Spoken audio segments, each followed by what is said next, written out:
Малку недостосувало овие електрични броила да одлетаат во воздух. Причината е зелената линија од зидот на зградата како остаток од синекешното обилно слевање на вода директно врз нив.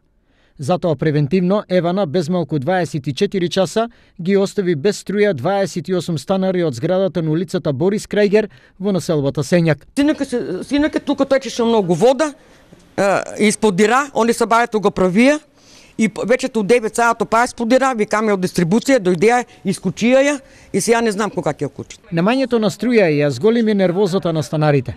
Вината за овој проблем ја насочуваат кон надлежната агенција, задолжена да се грижи за одржување на зградата. Треба горе они да се водат на ред, да се изчистат улици. Било шо. И тука се управија вана стешницата, па тече, кажа на му што однекна ја му кажа, момче, ова работа да си ја завршиш. Они не се обавуваат дужност. Ние не можеме ни да дојдеме до него. Нити имаме телефонски број, нити имаме договор на рака, ние не знаеме ни што сме подпишале. Они ни речеа дека ќе добиеме договор, ние договор немаме у рака. Револтираните станари ги демонтира председателот на куќниот совет Грујо Петров.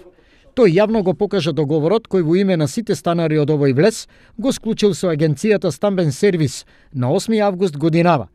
Одредбите што ги одредуваат обврските на агенцијата за одржување на влезот пред микрофонот на телевизија Стар ги образлага представникот истата. Ние работиме согласно законот за домување и согласно одлуките на станарите со 51% подписи, значи мнозинство што треба да ни се достави на нас за секоја работа.